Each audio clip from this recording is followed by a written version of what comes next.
It's warm. It'll be warm here today. It'll be about 30 degrees. We So, in Seville we experienced. We started with sunny weather with everything well, and then a snowstorm came in for about 2 or 3 hours, and now it's spring again. So it's like we're in the UK. good deal. That's nice. Yeah. Yes. Okay. If we are on chapter 13, Yeah. okay, the beasts, the two beasts. Well, let's look at it. Could we start with a very, very Questions? brief, No. very, very brief survey of what we've done so far? 2 Sure, months sure. have passed. Just a very quick one. Okay. Well, we did the 7, the opening, the 7 churches of Revelation, those churches in Turkey, and it's really, remember, each letter is sent to all 7 churches, and 5 of the 7 are not so good, and but that's really the way it is in church history.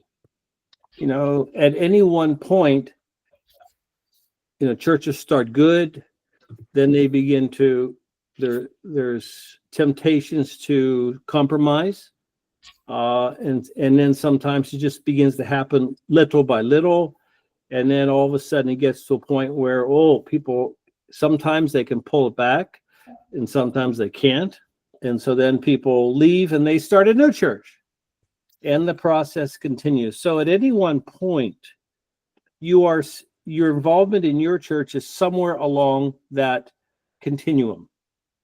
And so it's Sola Gloria, you're in the beginning phase where everything is really good, but there's no guarantee it'll stay good. Like I was at a church, a good friend of mine in Clemson, South Carolina, and this is a church that's been very good, and they have like 4 different elders who teach. So it's a good sized church. It's about 1,000 folks, and but the number 4 guy spoke, and the fellow, my friend, said, "This is not my favorite guy to speak," and he spoke on 1 Peter chapter 3, verses 1 to 7. The women submitting to husbands, etc. And I told him after I got done listening to the message that if I was looking for a church and I happened to show up on that particular Sunday, there's no way I would come back to the church, because he handled it so poorly. It was the cultural pressures were getting to him, and he was compromising, and it was not good. It was just not good. And so he was passing that on to the senior guy, the head guy, who was out of town that Sunday. But that's just the way it works. I mean, it's not pleasant, but that's reality. So that's what church history is. Church history is a mess, but the Lord's plan is right on schedule. He accomplishes everything he's going to accomplish. Nothing can stop it. It's just from our point of view, it is quite a mess, and which is true. And so our job is just to be faithful wherever we find ourselves, and then whatever God does, we respond to that. That's kind of the way it works. So yeah. So our job is just to be faithful, and what happens when we're faithful is really none of our business. God does what he's going to do. And so our churches can fall apart. They can grow. They can be, get very good. They can get very bad. They can begin to compromise. And that's just what happens. So, okay, so you had that. Then you shifted with chapter 4 now to the throne room scene. So John, in his visions, is now in the first 3 chapters, he's on earth. The vision is while he's on earth. But beginning with chapter 4, he now is the vision. He's swept up to the throne room scene in heaven. And of course, 4 is all the throne room scenes. 5 We talked about his, who's able to open the scroll, which is the end times. And of course, the Lamb is. And while we were there, we dealt with the issue, the literary device, I hear, I see, where he hears the solution to who's able to open the scroll. And it's the line of the tribe of Judah, but he sees a lamb that was slain. Same person, Old Covenant prophetic language, New Covenant fulfillment. Okay. And so, okay, we'll see that again in chapter 7.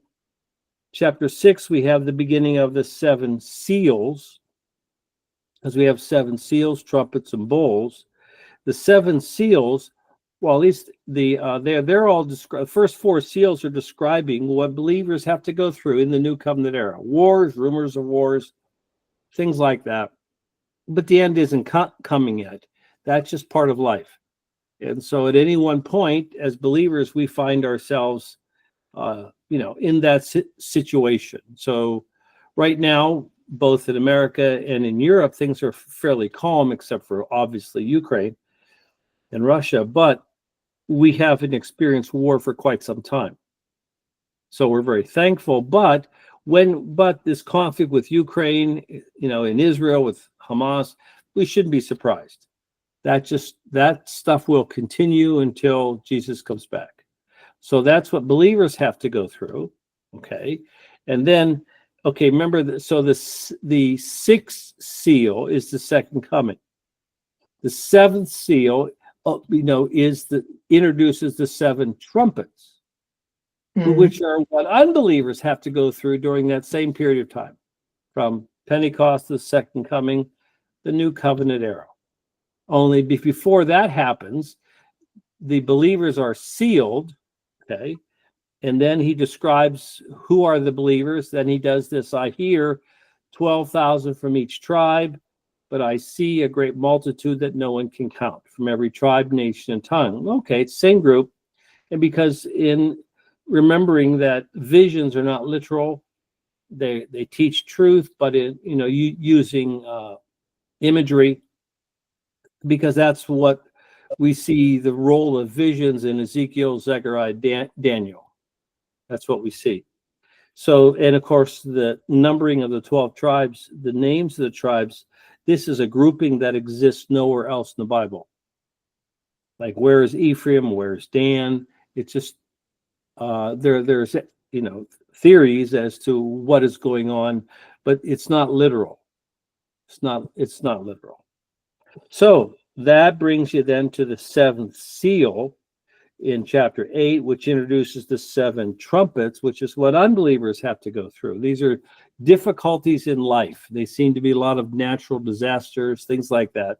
Because for the believer, because we're sealed, it's Romans 8:28. That for us, everything is, for our good. Even if we lose our house, it's for our good and to make us more Christ-like. So that's that. And then, of course, we talked about the angel. And all this is talking about judgment to come. Chapter 11 is the 2 witnesses, which, of course, I would say that's the church. It's not 2 literal guys. Dispensationalism historically would say they are Moses and Elijah who come back. And I'd say, no, 2 witnesses that's just using imagery from the Old Covenant, that to confirm something, you need 2 witnesses. But it's in the New Covenant there, that's what the church is. They are his witnesses. And it looks near the end, things get bad. Fact is, it looks like the church loses. And then Jesus comes back. So that's something to keep in mind. And then at the end of 11, you have the 7th trumpet, which is the second coming. So you have in the 7 seals, the 6th seal is the second coming. In the 7 trumpets, the 7th trumpet is the second coming. And that then brings us to chapter 13, which we're going to discuss the 2 beasts, the beast out of the sea and the beast out of the earth. Questions?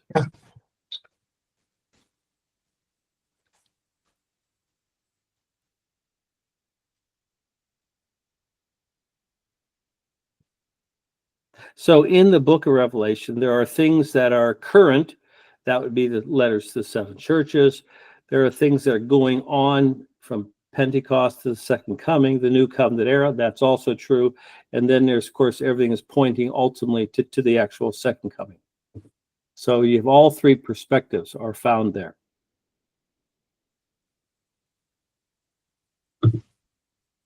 Questions?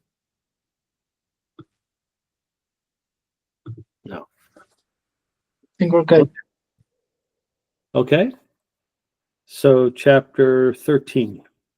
This is the dragon. Of course, that's Satan. He's not literally a dragon, but he's personified as a dragon, stood on the shore of the sea. Sea is just mankind. And I saw a beast coming out of the sea. It had 10 horns and 7 heads with 10 crowns on its horns, and on each head a blasphemous name. Now, just for the moment, there is all sorts of attempts to try to explain what those are. But I honestly think it's just important to know that these are, physical kingdoms. These are leaders that are, and the world hates the Lord. It just does. And so the beast out of the sea, this is the person Satan is going to personify. But basically it's all civil rulers. That's sort of the thing. He says, the beast I saw resembled a leopard, but had feet like those of a bear and the mouth like that of a lion.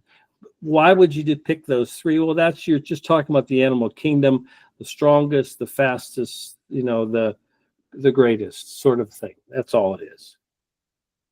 So in verse 1, yes, it wouldn't be necessarily how you wouldn't say it would be how the church fathers interpret it as being Rome. Right. Well, that would be the Puritans. That would be the current manifestation. Okay. And for the early believers, it would have been Rome. I mean, it would be the Roman Empire. For the time of Luther, it was the Roman Catholic Church. Would have been that, and that's why at the time of the Reformers and the Puritans, like the Westminster Confession, they all viewed the Pope as the Antichrist. Mm-hmm. Well, he would be the personification of evil at that time. That had power. So that makes sense. I mean, it's sort of like in 1 John, there's a series of antichrists, then there's the Antichrist. So, okay. So you think of like World War II, Hitler, Stalin, Mao. We just think of evil rulers that have risen from the people and have caused much destruction. And there's a whole, that's history of the world. That's we're looking at it from, early church on. Yeah. So there is, and of course, then you're thinking back to Book of Daniel, where he has the visions. So, you have the you have the four beasts: Babylonian Empire, the Medes, the Persians, the Greeks, the Romans. Okay, well these were Israel's enemies. These were Israel's enemies. So, and remember that in the book of Revelation, when they're getting their basic imagery, it always comes from the Old Testament. Most of it from the Old Covenant, but not exclusively. So that's why you would think in those terms. When we get to later on, chapter 16, talk about Babylon. Well, that if you're going to personify evil, that's how you in the world. That's what you would use, because that was Israel's primary enemy. Okay, and that would change in the course of history, depending on where we are and who the current enemy is among the people. Right. Now, if you're believers in the 6th century, it would be Islam, because they were conquering a good chunk of the world. So that would be the manifestation at that point. So there's always something. There's always something. I mean, right now, at least in Western world, Putin is probably the guy who's the most evil that we deal with. And then there's China. So you have Russia and China that are causing a lot of problems for everybody. Okay, so basically it's just a personification. It's an image to show the current oppressor in one way. Yeah. There will be, and the point is there may be or was there or will be an ultimate oppressor. An ultimate oppressor. Yeah, Yes. but not someone we could point that it's that guy with 10 horns and 7 heads. No. All that is referring to that these guys all have, there's let's say various nations of the world are going to throw their lot in with this guy. Okay, that's why it's going to be a worldwide sort of thing. Okay, that makes sense. Yeah, without getting into it, they try to figure out, are they talking about the various Caesars of Rome? And there's all sorts of games played because it doesn't fit perfectly. And so, but I'm not so sure that's really even relevant. I mean, the early church, they were being oppressed by the Roman Empire. Got that. That's not a problem. But all this is that these oppressors are going to always be there in one way or another. And Satan, then there's the ultimate guy that he brings out of the people, the Antichrist, or the man of lawlessness described in Thessalonians. Yeah. But this is the main guy. So it says in let's pick it up again in verse 2. Then the beast I saw resembled a leopard, but he had the feet like those of a bear and the mouth like that of a lion. So it's going to be a remarkable individual. The dragon gave the beast his power. So Satan gives the beast his power and his throne and great authority. So his authority, everything, is because of the evil realms backing this guy.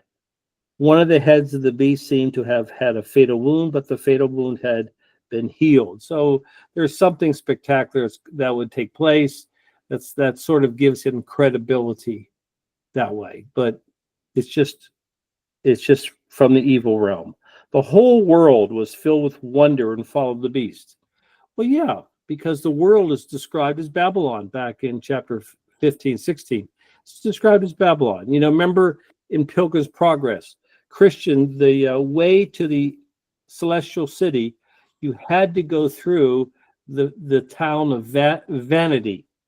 You had to go through it. That's the world system. And it says that then there's a fair that exists, all year long called the Vanity Fair.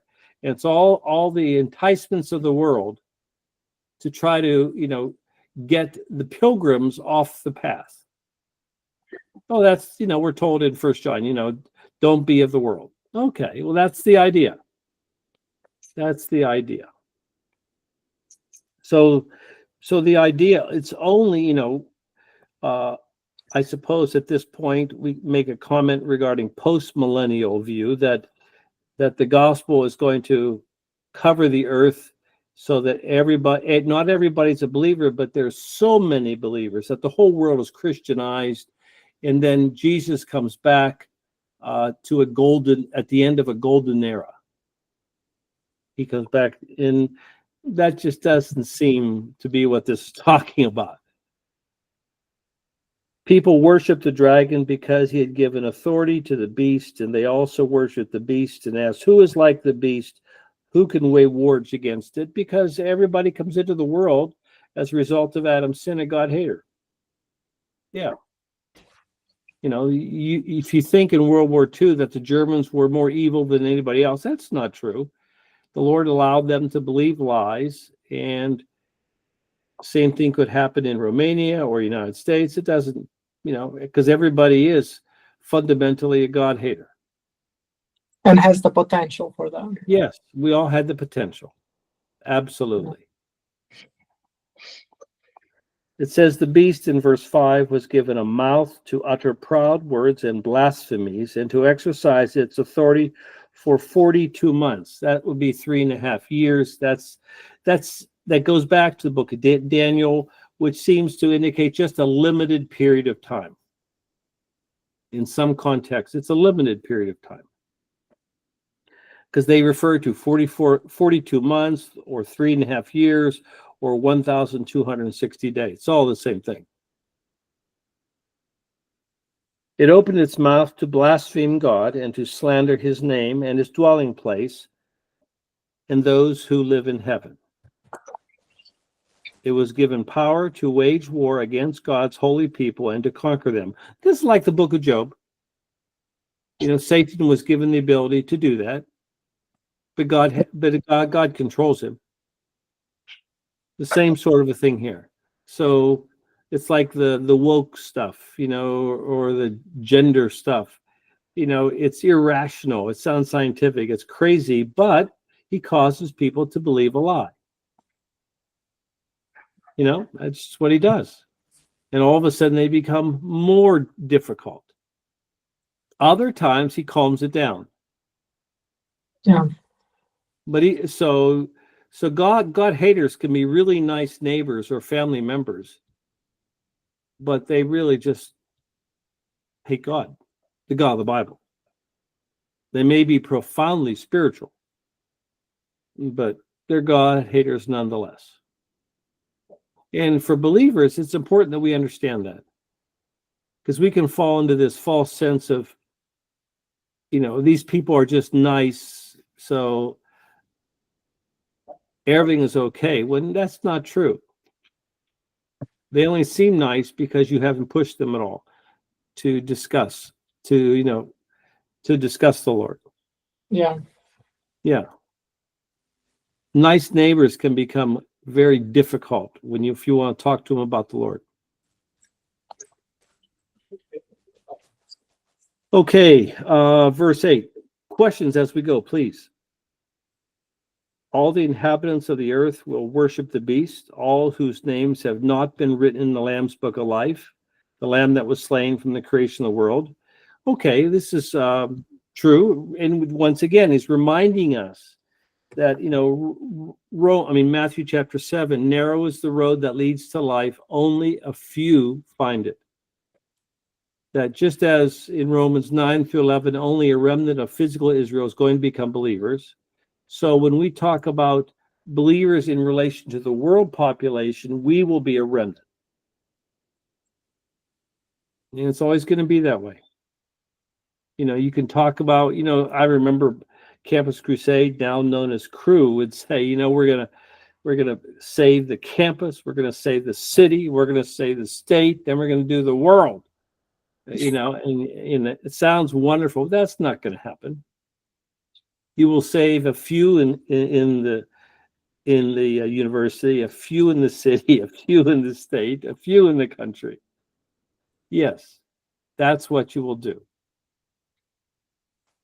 But we can't allow that to discourage us, because that's reality, and our Lord controls everything. This is why the absolute sovereignty of God is so crucial, because he controls, Cebu. He controls Romania. Well, that's just terribly comfortable. So when your leaders, just like our leaders, if they make some crazy decisions, it's part of his plan. In his love for believers, he wants them to have to go through this. It's for their good. Even though you would say it's a crazy idea, irrational idea. But that's okay. And that's why we're never called to take up arms to revolt, because actually our God controls everything. It's just like when Scripture says the wife submits to the husband, because biblically the Lord controls the husband. He literally controls him. So when the husband's acting very selfishly, that is God's plan for the believing wife. He wants her to learn how to live with a selfish husband to the glory of God, to become more of a woman of God.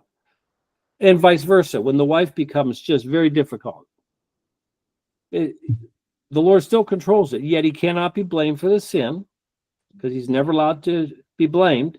Yet it is very much part of his plan. And it's just, that's where, to get through the day, you need to be theologically grounded so that you know what's going on. Yeah. So you're not emotionally crushed because of what you see. It matters how you interpret the world. Yes, it really does. So, Sammy, all of a sudden, let's say Romania makes some stupid business decisions that just cause you a crisis mode in your company. Well, obviously, the Lord wants there to be this crisis mode in the company. Now, the question is, how do you glorify God through the process, still be responsible, but glorify God nonetheless, and acknowledge that He is in control? Move to US. Oh, we're in the golden era of President Trump. Yeah. Is yeah. Is here the when it says in the let me see it in English, verse 8, it says in the Lamb's Book of Life, the Lamb who was slain before the creation of the world. Okay, so the wording in Romanian, it's Okay. different. What does it say? It basically you do not get the image that the lamb was slain before the foundation of the world. Right. Now, and now literally that's not true. Lamb was not slain, but because God determines everything before it happens, it was his plan that Jesus would die for those whom the Father chose to save. So that would equivalent be that he has been slain. This was fixed from the beginning of creation. But so it's assuming you're making that adjustments as you read it. Yeah. He literally, that's like, okay, that brings up this subject of eternal justification. The idea that I've been eternally saved. No, you have been eternally predestined to be saved, but it's not till he granted you the gift of faith and you repented and believed that you actually are saved. But you were eternally predestined to be a believer. Nothing could stop that.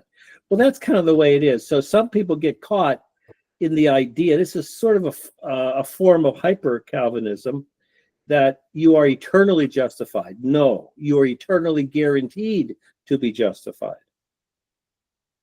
And you don't know that until it happens. It actually Correct. happens in time and space. Correct. That is absolutely true. So it's not like I've always been a believer. No, I've always had my sins paid for. No, that's not true. And so verse 8, sorry, yeah. Go ahead. No, go ahead. No, this verse just assumes you've got a sort of a theological model, a biblical model of how things work that you pick up before you get to the book of Revelation.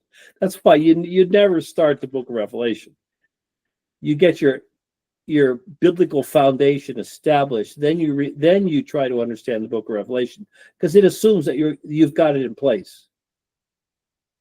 Of course, in my narrow-minded approach, it would assume you have a new covenant theology model in mind always.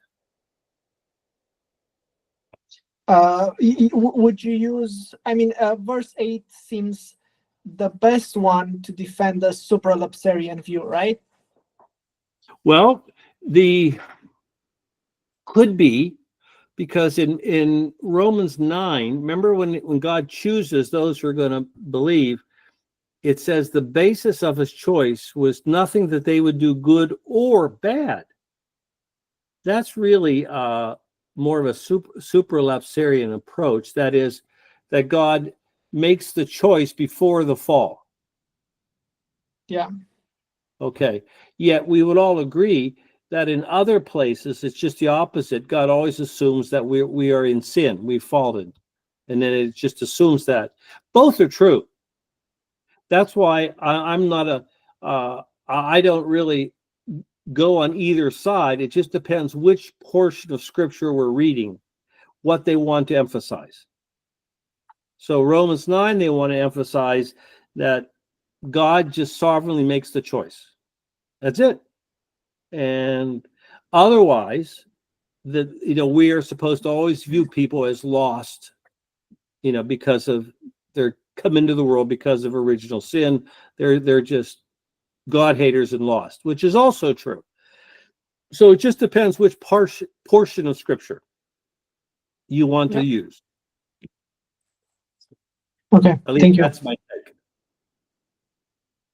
Thank you. You're welcome. Anything else so far? Okay, verse 9. Whoever has ears, let them hear. It's funny. If you took this literally, there are some people who don't have ears, but if you happen to have ears, then you should hear. And no, it's just a figure of speech. If anyone is to go into captivity they will go. If anyone is to be killed with a sword they will be killed. This is God's plan. So if you're living at a time when you got one of these in history evil beasts, you may die. But ultimately, this is what's going to happen. There is going to be the ultimate man of lawlessness, the Antichrist. He says this calls for patient endurance and faithfulness on the part of God's people. We do have to endure. And the problem is when you're in a difficult situation and it's prolonged, then the temptation to want to take matters into your own hands becomes great. And the temptation to complain. And that's what happened to Job. He starts out well, but then he then he falls into the pit of complaining. Okay. But fortunately, when the Lord dresses him down at the latter part of the book of Job, Job repents deeply and he's restored. But that's what happens. And that's why we need to be, once again, a loving sovereignty of God for the believer is the antibiotic for the soul, which is true. Because it's what keeps you sane as a believer, because we live in a crazy world. That's what keeps us sane. Yeah. Yeah. So that's how it works. So that's the first 10 verses referring to what we call the Antichrist, or the beast that comes out of the sea meaning people. Yeah, Satan has his guy. And there's been a series of guys like that in world history. But there's going to be an ultimate guy. Okay, the second part. Verse 11, then I saw a second beast coming out of the earth. It had two horns like a lamb, but it spoke like a dragon, meaning it's a nicer guy. It looks like a nicer guy. But he's still from the pit. It's sort of like you're watching a World War II film where you have the Gestapo guy that he seems to be, has good manners, he's refined, he offers you tea, and then he beats you up terribly, to get information from you. Yeah. At least the tea was good. Yeah, the tea was good. That's right. Well, he says, it exercised all the authority of the first beast on its behalf, and made the earth and its inhabitants worship the first beast, whose fatal wound had been healed. Well, this is where we tend to think of in the religious realm. So there's the civil authority beast. Now there is the religious realm beast, who the civil beast uses him to try to affect everybody. And it's why it seems like the role of the second beast is to affirm the first one. Yes. And he actually looks nicer, but he's just as deadly. Yeah. Yeah.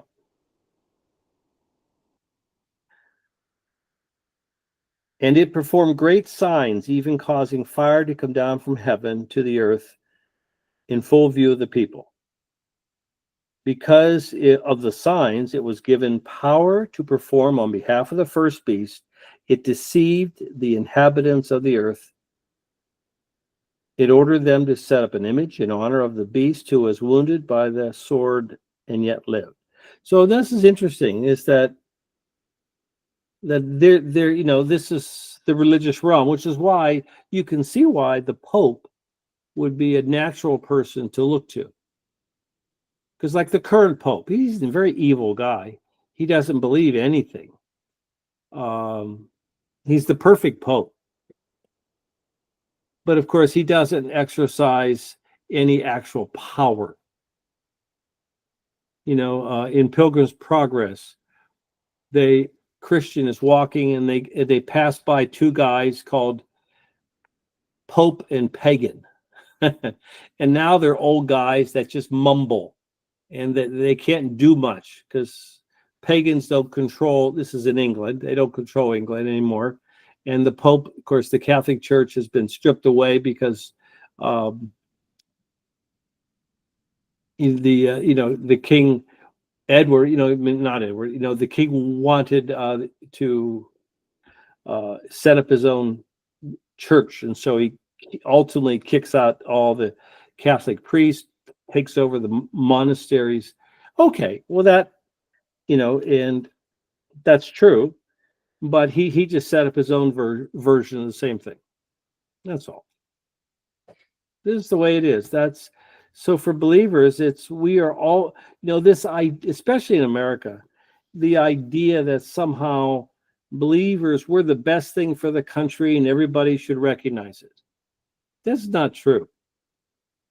I mean, one of the things is the woke thing took hold under President Biden. Evangelicals were being viewed as dangerous to society. Dangerous to society. Even in the UK, there was a town at one point that the civil authorities declared the Bible to be a dangerous book. Well, you think that's kind of crazy, but we shouldn't be surprised. Yeah. Yeah.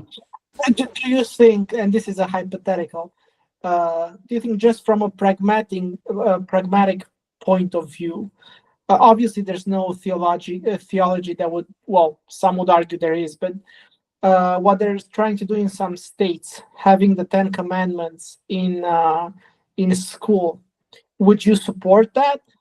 No. Just for not theological reasons, but either woke ideology and pride flag in school, or have 10 Commandments on the shelf or as a poster?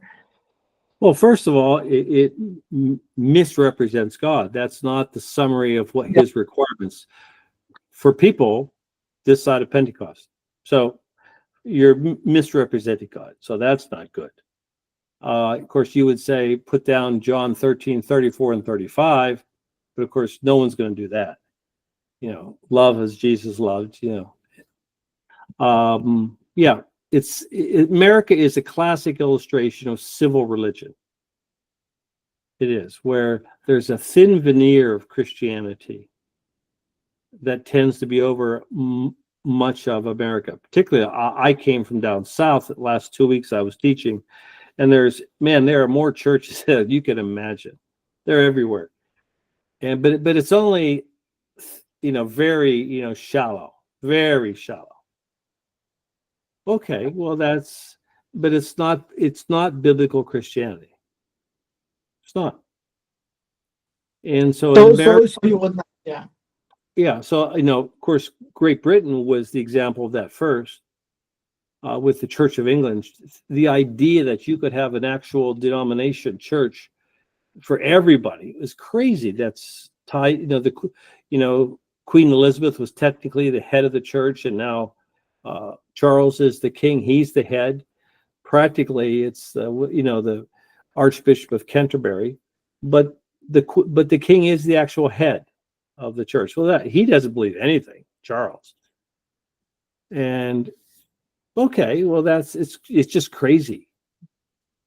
And so you get in, you just get in America. We get into trouble that way because people think that if you're American, you're a Christian. and that's not. I think their thought is that yes, it doesn't actually change hearts, but it restrains evil in some sense. It restrains, yeah. Right. But the problem is it's a false statement to restrain evil, because yeah. So we vote against it. Mm-hmm. Yeah. I agree. Mm-hmm. Yeah. And just a second, I'm just doing it. I just noticed I have an appointment coming up. I don't know if this guy still wants to get together. Just a second, I am just sending him a quick text. Yeah. Okay, okay.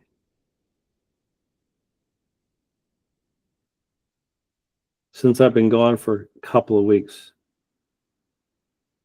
He's a college student, so I'm not always confident that he's got that well in hand. Anyway, so okay, shall we go on?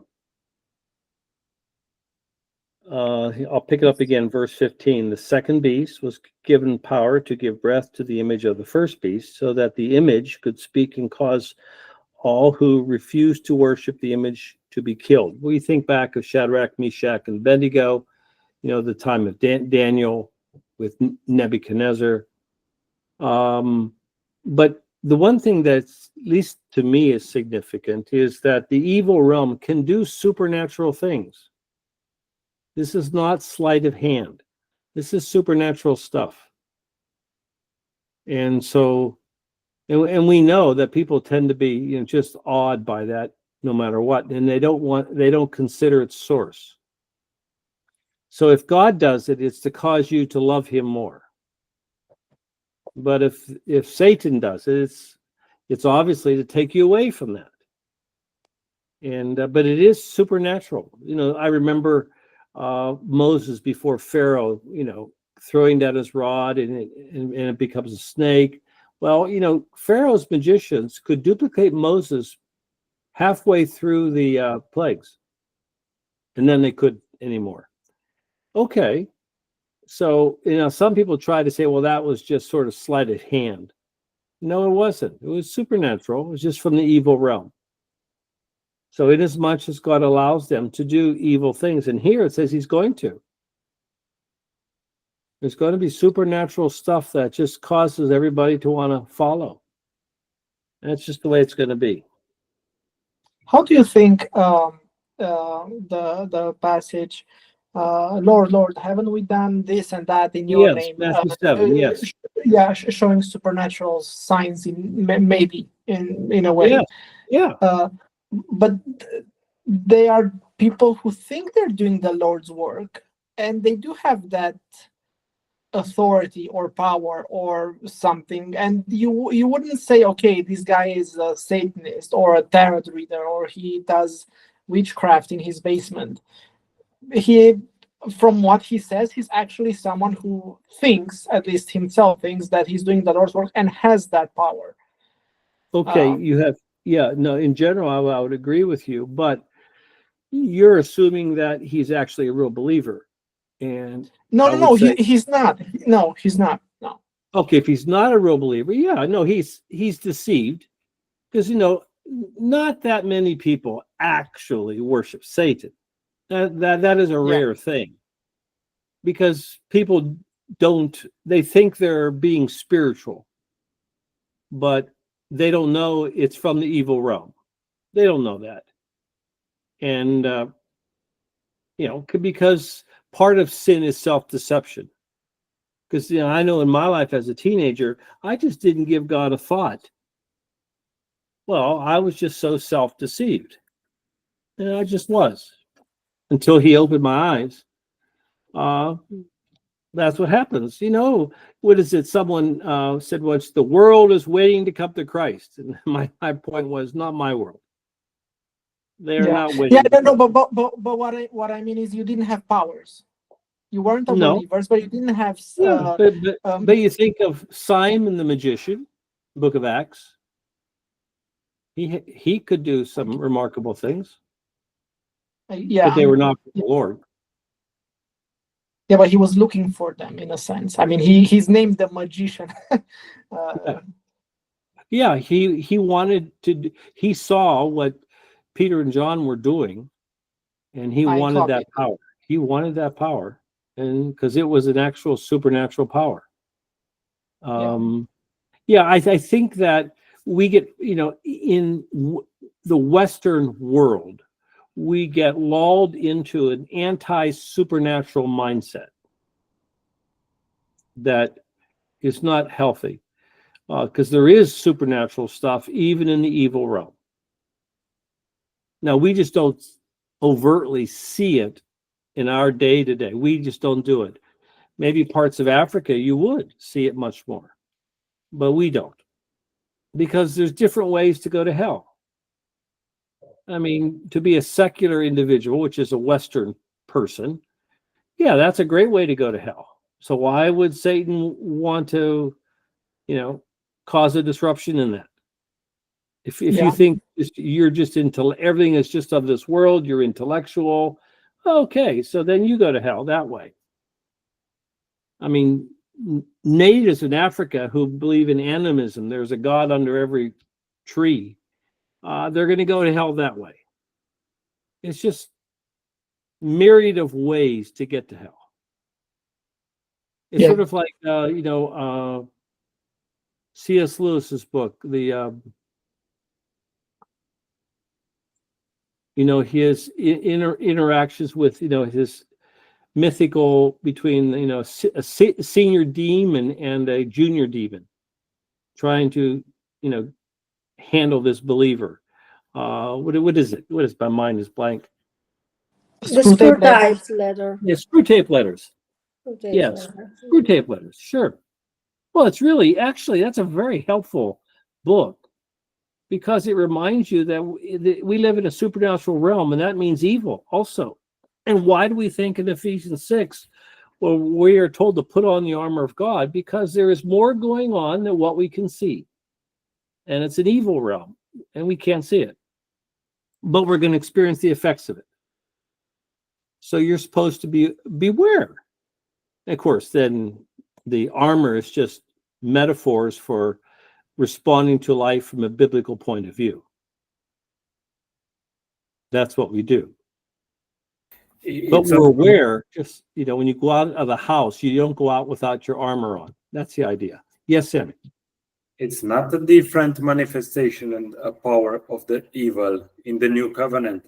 Because if you look in the time of Jesus, maybe, you can see a lot of people with demons, and you see a lot of stuff like this. You just don't see these days, honestly. You don't. But yeah. No, you're absolutely correct. The demon possession, we don't see it until Jesus shows up. It's not in the Old Testament. Saul was afflicted. That's different. He was harassed, just like Job was. But demon possession, we see that when Jesus appears, that period of time. So there seems to be a time of intense spiritual warfare, which makes sense because God became man to save the people. Satan knows there's what's going on, and he was trying to stop that. Okay, but now in the teaching passages of the New Covenant era, the law of Christ, there's no instruction about casting out demons. There's clear instruction about there's an evil realm, spiritual warfare. But we're not told to cast out demons. What we do is we give the gospel. And if it's the appointed time, no one, God draws to himself, John 6:44, no one can come to me unless the Father who sent me draws him. It's the, it's the Star Wars, you're in the tractor beam, you're going to end up in a Starship Cruiser. Everybody knows that. That's the way it works. And so if God begins to draw you to himself, nothing's going to stop you from believing. That's the way it works. That's why we're not given any instruction for demon possession. And it's not applied to whole evil, this way of thinking in the new covenant era? No, it addresses the realm of evil very clearly, but it doesn't. It seems as though demon possession is no longer a thing. It was not before Jesus, and it seems, of course, the apostles are an extension of Jesus, so we see it in the Apostle Paul's life, but then it seems to be gone, because that's a unique period of time. That'd be my take. So if you want to start a deliverance ministry at Sola Gloria, you know. Don't do that, yeah. Yeah. We don't. Okay, verse 16.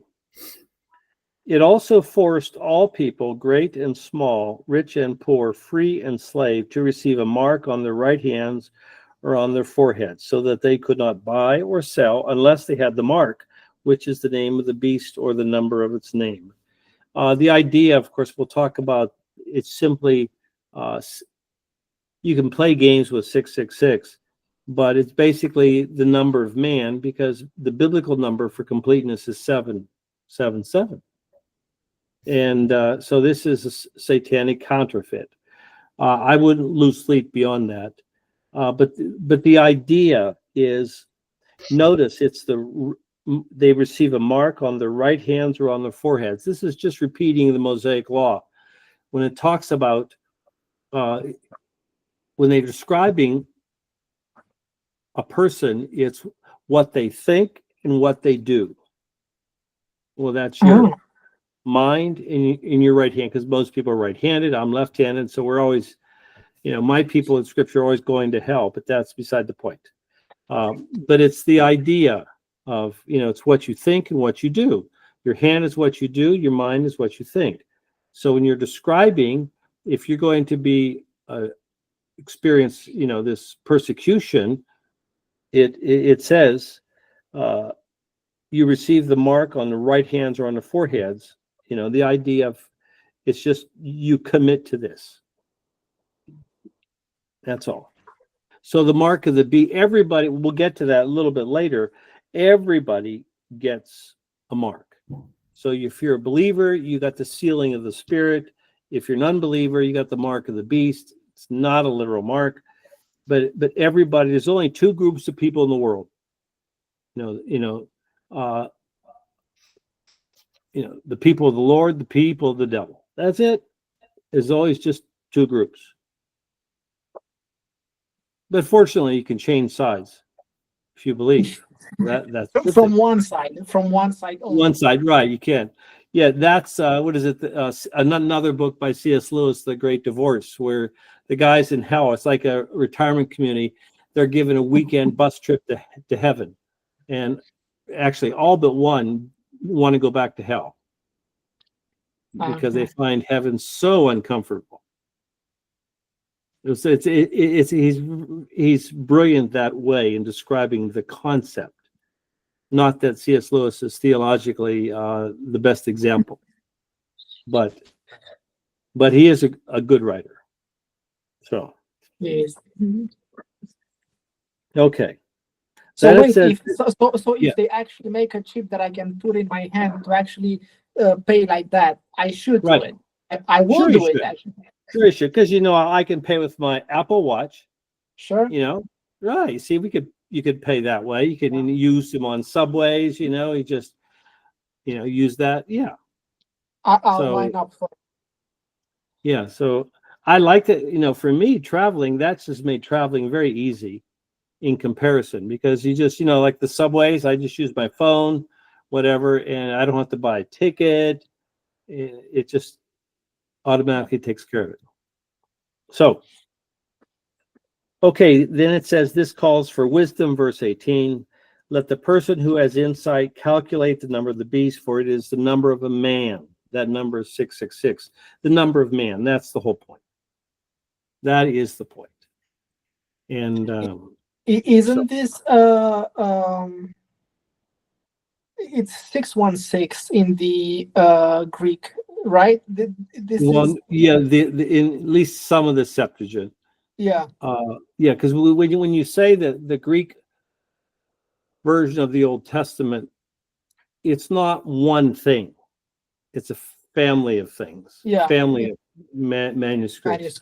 But it's never, there's not ever significant manuscript evidence that to turn it. No, it's 666 is still the preferred, though it does show up at times as 616, which is true. Which is true. But I think once again, it's just, he says it's the number of man.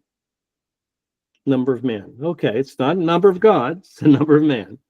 And but what it means is that, and we saw that in chapter 11, that is if we're in the beginning of the last days, the true last days heading to the second coming, things are going to get progressively worse for believers. By God's plan, they are. But how do we remain steadfast and faithful in those circumstances? So that is food for thought, because we tend, especially in America, people talk about rights all the time because they're in the Constitution. Inalienable rights. Life, liberty, the pursuit of happiness. That's a bunch of schlock, because God doesn't, that's no right. No. It's whatever he gives us. Whatever he gives us, and sometimes he's not really preoccupied to give us the pursuit of happiness, of our happiness. No. Right. Apart from repentance and faith is the only way we get pursuit of happiness. Yeah. Really, that's true. So this brings us to the end of chapter 13, which is great. We'll probably stop here because that's a good way to stop. But these beasts, have been around for, there is sort of these precursors. There's these lower level beasts, but there's going to be an ultimate, and it's going to be difficult. I would say it's going to look like, as believers, we lose, and then Jesus comes back. And that's why we are always going to be that distinct minority. We're always going to. You cannot, in America, Christian nationalism, the idea that somehow we're going to Christianize our country, that's just nonsense. Yeah. But our God controls everything. So Romans 8:28 is really true. No government official can act independently of God's sovereign plan. But sorry, go ahead. No, go ahead. I was going to say, to have a post-millennial view, you would have to see this in the past, all of these in the past, and I think they would see it as before 70 AD. Yes, you're absolutely right, and they live and die in the prophets.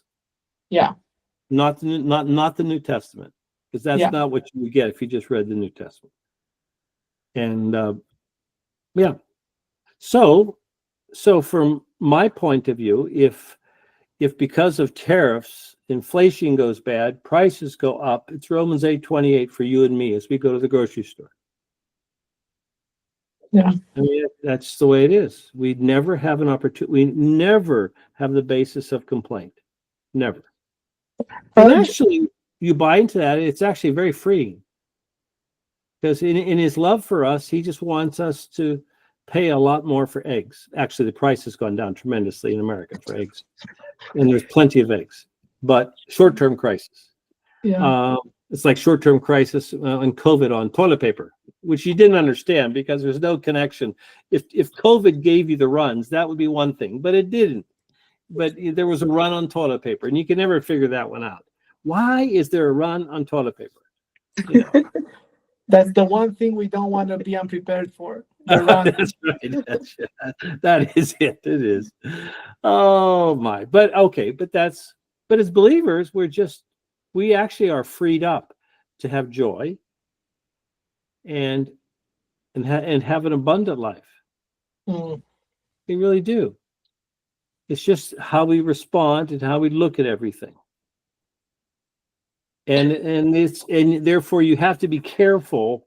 I'm a political conservative, but I got to be careful how much I listen to, because you tend to get emotional. And because it's a fallen world, there's no matter which way you look, you see things you don't agree with. Yeah. But that's by design. That is, we are here on a limited amount of time on behalf of the king to do it, to perform a function in his plan. And when our function is performed, he takes us home. That's why our citizenship is in heaven. That's it. Let me play just for a second, and then we can close out, or if anyone has any. I'll play devil's advocate and play the post-millennial guy and tell you, yeah, but the scripture says that Jesus will return once all his enemies are made as his footstool, and the only enemy he has left is death, to kill death. So how would you see that? Well, that's really an amillennial point of view, that when Jesus comes back, he defeats all the enemies, and death is defeated, because now we're going to have a new heavens, new earth, and so death is gone, and that's true. But that's really clearly, in a straightforward way, that's really only true with an amillennial point of view. So there's no millennial kingdom after Jesus comes back, and then that's classic dispensationalism. How does that work? I guess a lot of strange questions you have to ask, but yeah. So we would say, well, that's exactly what happens. That's what happens. He comes back. He defeats the enemies. Present heavens and earth are destroyed. We have the new heavens, new earth. The unbelievers go into the lake of fire. They have that for eternity. There's no more death. They have the second death, as it says in Revelation 20, and that goes on forever. Okay. Yep. That's why I think, as we go through, the book of Revelation is a very practical book. Very practical. Because it gives you correct perspective. Because we live in a crazy world. We do. And it just gives you correct perspective. Okay, I see what's going on. Evil seems to be rampant. Well, he says that's what's going to happen. And if it's not as bad as it could be, we're very thankful. If it is really bad, we don't wring our hands. He's still in control. And remember, if we die, it's an upgrade. Yeah. Yeah. So, but you do have to be biblically well grounded in order to respond to life that way. You have to be. And so, but yeah. But fortunately, at Soul of Glory, you guys take that seriously, and you are grounding the folks. We hope. Yes. Yeah, doing what you're supposed to do, which is wonderful. But you're not the norm for a church. That's not the way it normally goes. Okie-doke. Thank you very much, brother. Thank you very much. You're welcome. You are more than welcome. Good to be back. It's great. What is it? I'm just a second here. Let me look at my calendar. I'll stick it up. So we have the next 2 weeks are all great. The 3 weeks from now, which is May 1st, I am supposed to be in Israel. Okay. With Soterius, the Romanians. How about that? Yeah, I remember you said that. Yeah, gonna go there. Now that's if it, depends on the conflict. It could always be postponed or canceled, but right now it's on. Right now it's on. Okay. So we're planning on it. So I'm gone for about 10 days. Yeah. Oh, so it'd be the 1st and the 8th as well. Yes. You bet. Okay. Yeah. Good okay. deal. So if Lord willing, we'll see each other for the next 2 weeks, and then we'll take a break. Just one. Yeah, just 1 week. Yeah. One. Just one. Oh, just one. And okay. then what is it? Yeah, here I'll tell you. So then I will be gone on May 1st, and then I am actually gone on May 15th and 22nd. I will be in Czech Republic and Northern Ireland. Okay. Okay. So then things calm down for the summer. That's nice. Yeah. Until August when I'll be in England for a couple weeks, but that's purely, as they would say, a holiday. That's a holiday. I would say vacation, but they would say a holiday. That's great. Okay. Okay. Thank you. Thank you, Geoff. See you next You're week. welcome. Thank you. Thank you. Take care. Bye-bye. Bye. Bye. Bye.